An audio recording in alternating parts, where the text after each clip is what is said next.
So in order for you to start building iOS apps, you're going to need to download one piece of software, which is Xcode, and that's going to allow for you to create applications for the Mac, iPhone apps, iPads, Apple TV, and even for watchOS. And it comes with great features to help you with your workflow of building iOS apps, such as the user interface design, coding, testing, and even debugging.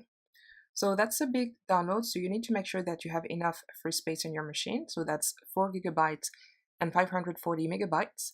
And that's going to take a while for you to get this one, but I'm going to show you how to do it. So for your information, so this version is at 8.3.3, so at the time of this recording, so that is the release version. If you'd like to get the brand new Xcode 9, so we're going to talk about this one in a moment, we're going to need to actually download this one in the beta version. So that means that any beta version is not yet stable until it is officially released. So let's go back to the official release. You have the choice between downloading Xcode 8 or Xcode 9. So Xcode 8, which is going to be stable for now. So we're going to view this one in the Mac App Store.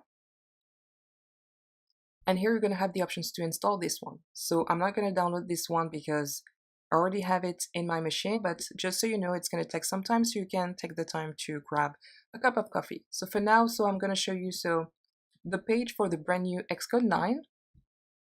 That comes with a brand new editor, which is super fast, and that's going to allow to highlight and navigate your code easily and smartly.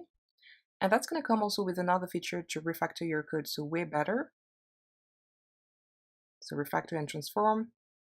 So for example, when you're missing some code, when there is something that needs correction, it's going to give you some hints and suggestions to correct. So by just simply clicking an icon and to replace with the right piece of code. So that's going to be very smart and helpful in your workflow.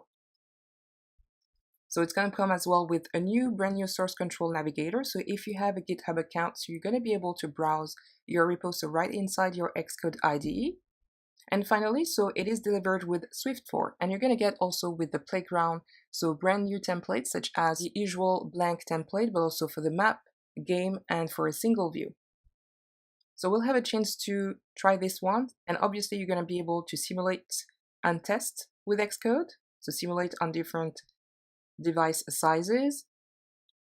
And the most important is that this Xcode new release is going to be faster everywhere, so up to 50 times faster for the search.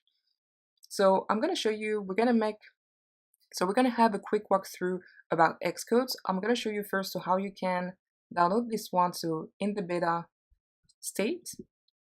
So for that, you're going to need one Apple ID.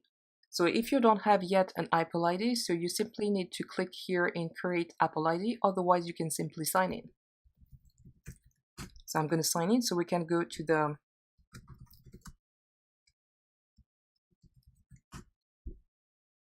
So now we are on the page with all the downloads links, and here we are at Xcode 9 Beta 5. It's been released on August 7th, 2017. So at the time of this recording, this is this beta version. So if you happen to watch this course past September, sometimes in September, this Xcode 9 is going to become the official release. So we're going to be good to go. But for now, you can download this one by simply clicking here. It's going to download a copy. And then you can install this one on your machine. So you have the choice between using Xcode 8, which is the official release at the time of this recording, in August, until sometimes in September, or to use the Xcode 9.